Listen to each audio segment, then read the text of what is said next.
Hello and welcome to Chapter 6, Forex Futures Trading.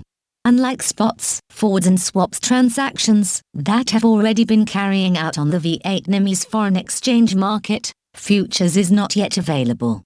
However, it is very popular with foreign exchange speculators.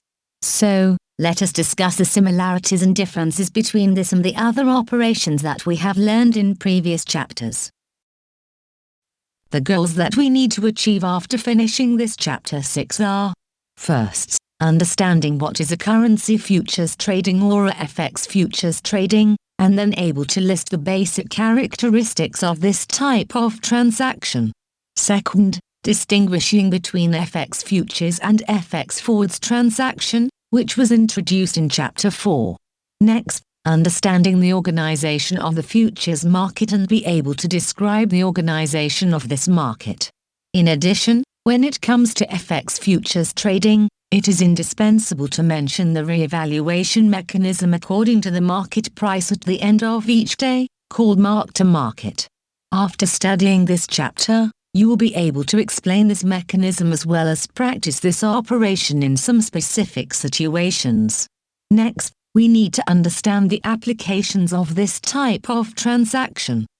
And the ultimate goal is that you can appreciate the advantages and limitations of FX futures trading, so that you can choose to use this transaction in practice. To achieve the goals listed above, let's start with the first topic, Forex futures trading overview. Topic 1 of Chapter 6 will help you understand the concept of Forex futures trading. In addition, the unique features of this type of transaction will be introduced to help you distinguish it from a learned transaction, the Forex forwards trading. According to the textbook Foreign Exchange Trading, 2017, by Associate Professor Dr. Nguyen-Minh Q. A foreign exchange futures transaction is an agreement to buy and sell a certain amount of foreign currency at a fixed rate at the time making the transaction.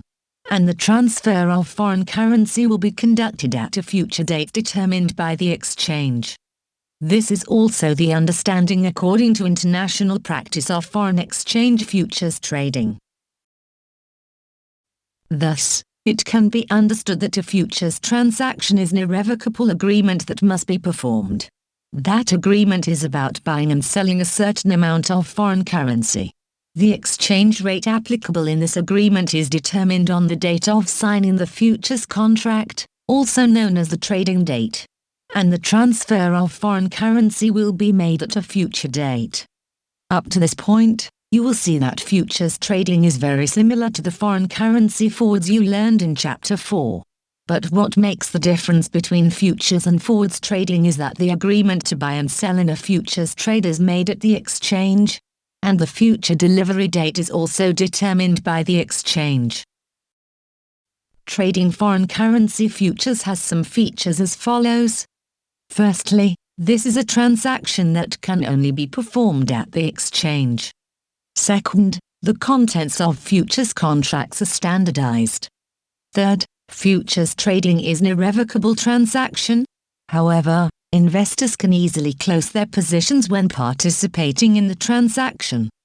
And finally, futures contracts will all be revalued at the end of the day according to the closing price on the exchange. Let's look into these features to better understand futures trading. The first feature is about the trading location. Futures trading is only conducted on the centralized market, or in other words, futures trading is done only at the exchange, called futures exchange.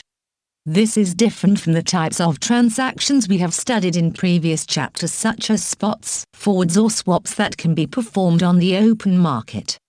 This is similar to the operation of the stock market, which also trades on a centralized market. At the futures exchange, information about contract prices and other contract regulations will be publicly listed on the exchange. The major futures exchanges in the world today can be mentioned as CME, NYMEX or CBOT. In Vietnam, there is currently no futures exchange, therefore, futures trading has not been performed. Because it must be done at the exchange, investors when entering into futures contracts will have to comply with the regulations set forth by the exchange. For example, an investor who wants to sign a futures contract will have to make a deposit. And while the futures contract is in effect, investors are required to maintain a margin account balance that cannot be less than a defined level set by the exchange, known as the maintenance margin level. In addition, at the exchange, there is a department responsible for monitoring the current contracts in force to evaluate the profit and loss of these contracts according to the closing price of the market at the end of the day. This department is called the clearinghouse. The details of future market organization will be presented in more detail in the following topics of this chapter. The second feature is that futures contracts are standardized. These include currencies, sizes, deposit, and finally, payment date.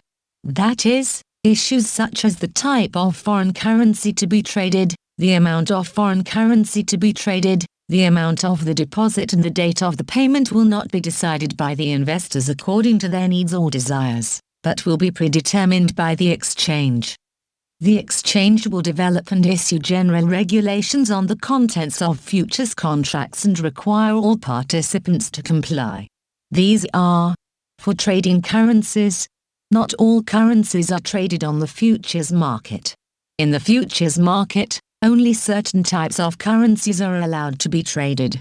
For example, at Chicago Mercantile Exchange, one of the oldest futures exchanges in the world, only a few currencies are traded such as Australian dollar, British pound, Canadian dollar, euro, Japanese yen and Swiss franc.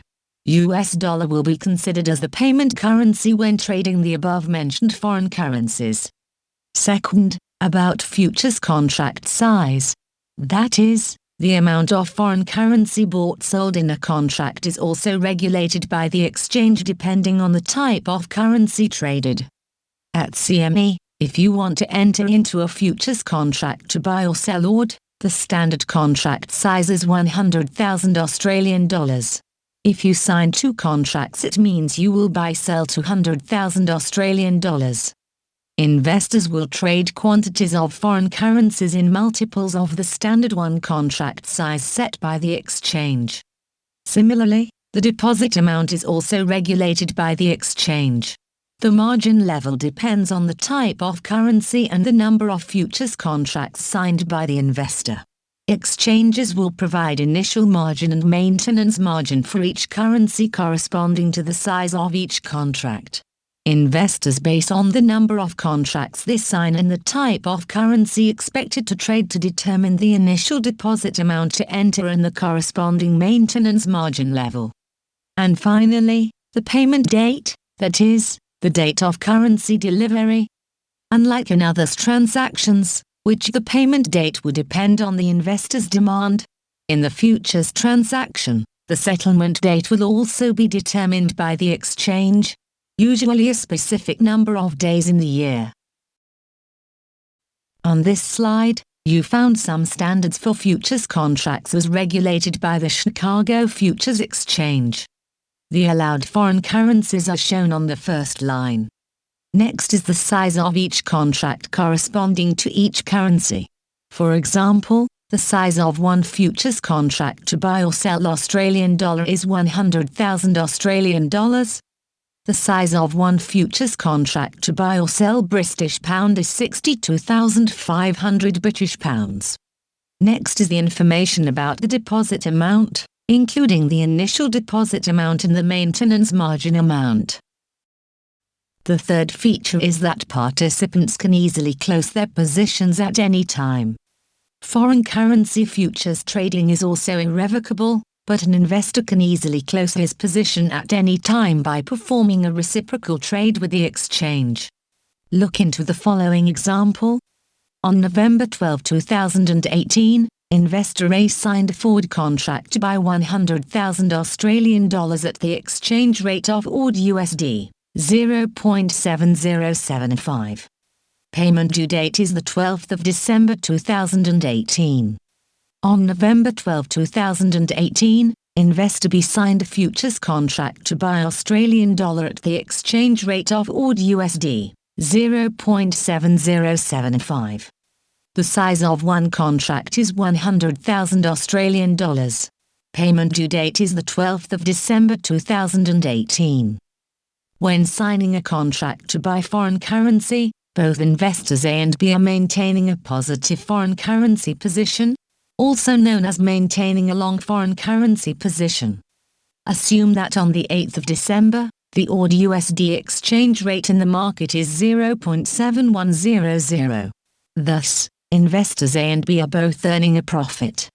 If right now, two investors get 100,000 Australian dollars to sell back in the market, they will get a profit equals 0.7100 minus 0.7075 equals 25 points per Australian dollar. However, for investor A, this return is the expected return. Because the signed forward contract will only be expired on the 12th of December 2018. Assuming, on the 12th of December 2018, the AUD rate is not at 0.7100 but drops to only 0.7075 or less, then investor A's profit is no longer there. Even a loss is possible.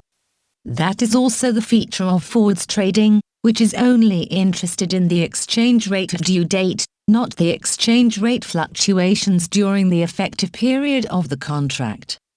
As for investor B, on the 8th of December, he can exit the AUD long position to realize his profit by on the 8th of December. He therefore will sign one contract AUD short futures with the clearinghouse. The contract size is also 100,000 Australian dollars. The due date is also the 12th of December 2018 and the exchange rate is AUD USD 0.7100. Thus, by selling the originally signed futures contract, the investor exits the AUD long position and receives a difference between the two contracts, equal to his own profit of 25 points per AUD. This is how an investor involved in futures trading can quickly close his or her position when the rate reaches the expected or desired level. Thus, if an investor is holding a long position, that is, signing a futures contract to buy a currency, and wants to close the position, that investor can simply sell the existing futures contract to the clearinghouse, bringing his position back to equilibrium. Conversely, if an investor is holding a short position, that is, signing a futures contract to sell a currency, and wants to close the position, the investor can simply buy the corresponding futures contract from the clearinghouse to bring his position back into balance. Thus, futures trading allows investors to exit long or short positions at any time according to their wishes. This helps investors be much more proactive in locking in their profits or losses. And in fact, according to statistics, most futures contracts are settled prematurely this way. The final feature is that futures contracts are all revaluated at the end of the trading day. At the end of each trading day, the clearinghouse will rely on the closing rate of the day to calculate whether the ongoing futures contracts have increased or decreased in value compared to the previous evaluation time, usually the end of the day before. The revaluation of futures contracts is intended to help determine an investor's actual profit or loss at market price at the close time. If at the end of the trading day, the contract value increases compared to the previous evaluation time, it means that the investor who signs a futures contract to buy foreign currency will make a profit. And this profit will be credited to the investor's deposit account. On the contrary, if at the end of the trading day, the contract value decreases compared to the previous evaluation time, that is, if the investor signs a futures contract to buy foreign currency, he will suffer a loss. The loss amount will be deducted from that investor's margin deposit account. The revaluation of futures contracts at the end of the day is done automatically every day by the clearinghouse. The rate for revaluation of futures contracts is the closing rate at the end of the day at the exchange. The process of revaluation of futures contracts is called mark-to-market, and some textbooks call it market scoring. This process helps investors determine their profit and loss during the futures trading process, as well as helps the clearinghouse know the amount of money available in the investor's margin account to request additional margin when the margin account balance is lower than the maintenance margin level. After learning the concept of forex futures trading, you can see that futures trading and forwards trading have a lot in common. The key difference is that forwards trading is done on the over-the-counter market, while futures trading is done on the centralized market. However, this difference leads to a lot of different characteristics between these two types of business. Let's compare futures and forwards trading to see how these two operations have similarities and differences. The first similarity is that both types of transactions are irrevocable agreements. That is, participants in a forwards or futures contract will have to strictly comply with the agreements in the contract, not having the right to cancel the contract. The next common point is that the exchange rate used in both futures and forwards transactions is determined at the time of the contract is signed, but the transfer or delivery is done in the future. These are common features between futures and forwards trading. So what are the differences between these two? The first difference is in the way of quotation. In forwards trading, the quoted exchange rate is the rate calculated and offered to customers by banks.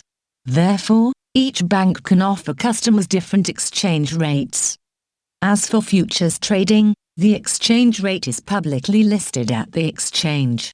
This rate applies to all customers participating at that exchange. The second difference is about the type of currency to be traded.